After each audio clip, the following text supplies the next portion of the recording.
పచ్చని చెట్లు ప్రగతికి మెట్లు, పచ్చని చెట్లు ప్రగతికి మెట్లు. Save forest, save nature. Save forest, save nature. Save forest, save nature.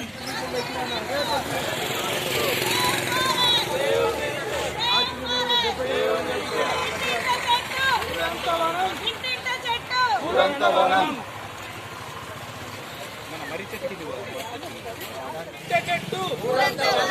ఇంటింటి చెట్టు పురంతవనం. పచ్చని చెట్లు ప్రగతికి మెట్లు, పచ్చని చెట్లు ప్రగతికి మెట్లు.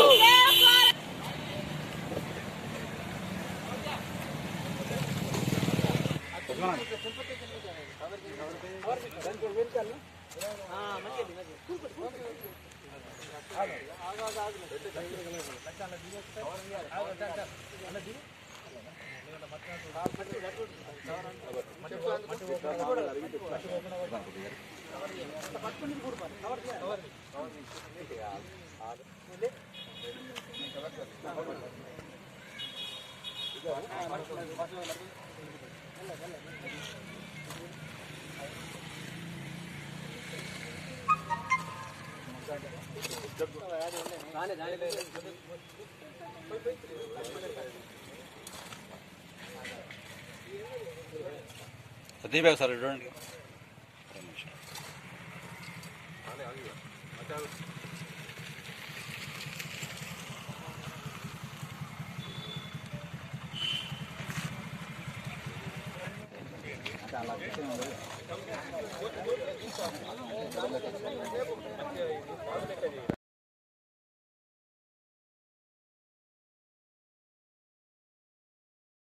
పర్యావరణ దినోత్సవ శుభాకాంక్షలు. ఈ పర్యావరణం అనేది పర్యావరణాన్ని కాపాడాల్సినటువంటి బాధ్యత అందరి చేతిలో ఉంది. ఇది కేవలము ప్రభుత్వము అదేవిధంగా అటవీ శాఖ వారు మాత్రమే చేయాల్సిన పని కాదు, ప్రతి ఒక్క పౌరుని యొక్క బాధ్యత. మనం పుట్టినప్పటి నుంచి మొదలుకొని మనం చచ్చే వరకు ఆధారపడేది చెట్లపైనే. ఈ ఎండాకాలం వచ్చిందనుకోండి, ప్రతి ఒక్కరు ఒక చెట్టు కనిపించింది అనుకోండి, ఏదైనా సమావేశం చేసుకున్నా, బండి పార్కింగ్ చేయాలన్నా, కారు పార్కింగ్ చేయాలన్నా, సాయంత్రం ముచ్చట్లు పెట్టాలన్నా అందరూ వర్షం పడ్డా చివరికి పోయి చెట్టు కిందే మనము ఉండడం జరుగుతుంది. అంటే దాని యొక్క ప్రాముఖ్యత ఎన్నో ఉంటుందో అందరూ తెలుసుకొని మన పొల్యూషన్ని కాకుండా అందరు రక్షించాల్సినటువంటి ప్రతి ఒక్కరు ఒక్కొక్క చెట్టు నాటి పర్యావరణాన్ని కాపాడాల్సిన బాధ్యత అందరికీ ఉంది. పర్యావరణ శుభాకాంక్షలు. నేను ఒకటే మాట చెప్పదలుచుకున్నది ఏంటి అంటే, చిన్నప్పుడు ఇంత ఎండలు లేవు. ఇలా 45 డిగ్రీస్ నుంచి 52 డిగ్రీస్ సెల్సియస్ నమోదైంది. సో ఇలాంటి పరిస్థితి కొనసాగితే 52 నుంచి 55, 60 దాకా పోయే పరిస్థితి ఉంటుంది. 60 డిగ్రీల సెల్సియస్ ఉష్ణోగ్రతల మనిషి మనుగడ అనేది సాగదు.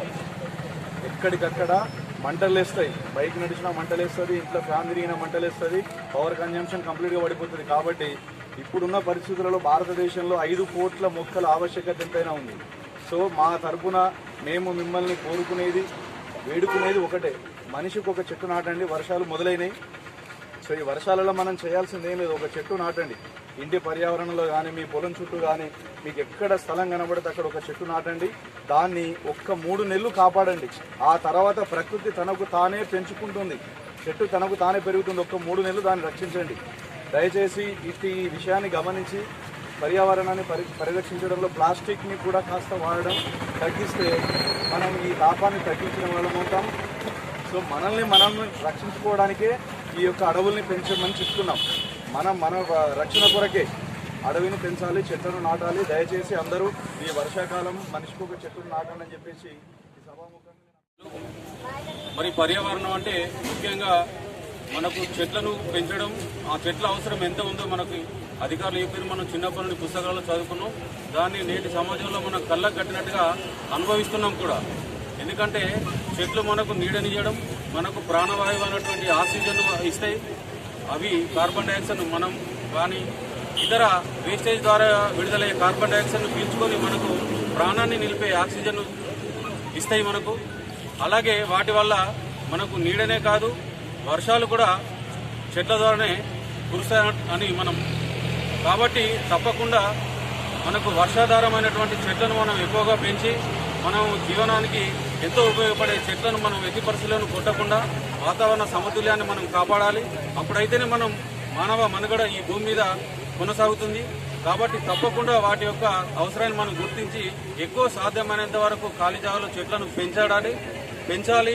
ఎవరైతే ఆ చెట్లను కొడుతున్నారో మనం కళ్ళతోటి చూసి నిరోధించకుండా ఎట్టి పరిస్థితుల్లోనూ ఉండకూడదు. ప్రతి ఒక్కరము గ్రామంలో ఉన్నటువంటి ప్రతి ఒక్క పౌరులం కూడా మనం దాన్ని బాధ్యతగా తీసుకోవాలి. కేవలం అది వాళ్ళ డ్యూటీ వాళ్ళే చేస్తారని చెప్పి ఎప్పుడు కూడా నిర్లక్ష్యం చేయొద్దు.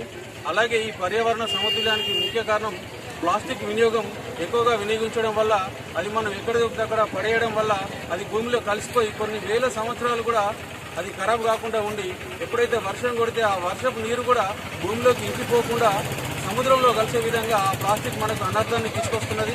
అట్లా ఎక్కువ నీరు మనకు భూమిలోకి ఇంకకపోవడం వల్ల వాతావరణ ఏదైతే వేడి అనేది మనకు తక్కువగా ఉండడం లేదు. కాబట్టి ఇన్ని అనర్థాలు ఉన్నాయి. కాబట్టి పర్యావరణాన్ని మనం ఎప్పుడైతే సమతుల్యంగా మనం చూసుకుంటామో అప్పుడే మానవ మనుగడ అనేది సాధ్యమవుతుంది.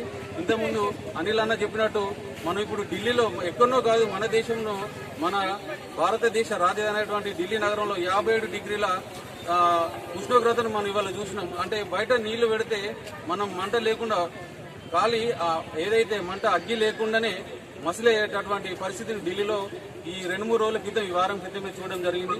కాబట్టి అలాంటి పరిస్థితి మన దేశం అంతటా కానీ ప్రపంచం అంతటా తెచ్చుకోవాలంటే తప్పకుండా సాధ్యమైనంత ఎక్కువ చెట్లను పెంచి మరియు వాతావరణాన్ని మనం పర్యావరణానికి సమతుల్యానికి పాటుపడదామని చెప్పి ఈ సందర్భంగా అందరికీ తెలియజేస్తూ ఈరోజు పర్యావరణ దినోత్సవం సందర్భంగా అన్ని డిపార్ట్మెంట్స్కి అందరి ప్రజలకు ఉన్నటువంటి బాధ్యత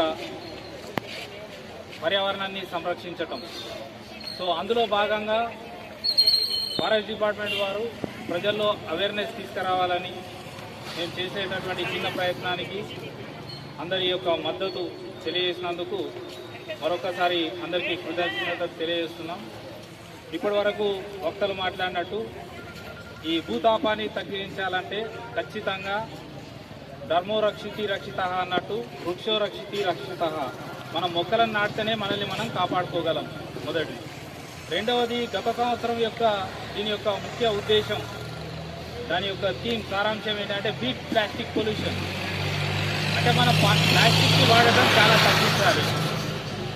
ఎందుకంటే దానిలోనికి అది భూమి పొరల్లో ఇమిడిపోయి అందులో ఒకటి వర్షాన్ని గ్రౌండ్ వాటర్ లెవెల్ని తగ్గించే దానికి ముఖ్య కారణం అది అవుతుంది. కాబట్టి దాన్ని తగ్గించాలి.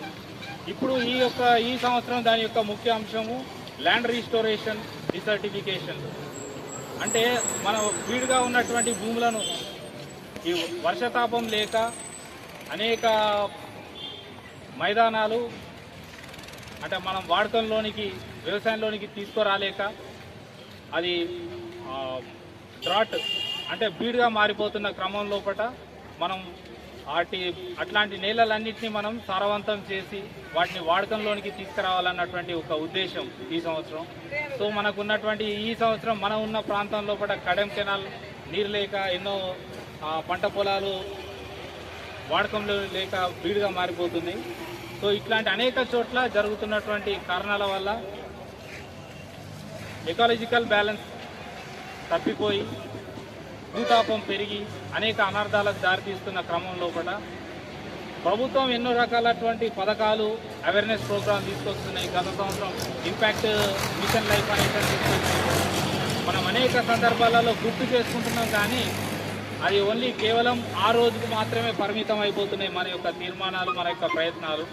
అట్లా కాకుండా ప్రతి ఒక్కరు బాధ్యతగా తీసుకొని ప్రతి ఒక్కరు ఒక మొక్కను నాటి దాన్ని సంరక్షించి దాన్ని వృక్షంగా మారే వరకు మనం తీర్మానం చేసుకొని పోతే ఖచ్చితంగా మనం ఇటువంటి భూతాపాల నుండి మనల్ని మనం కాపాడుకొని మన భావితరాలకు మంచి భవిష్యత్తును అందించేవారు.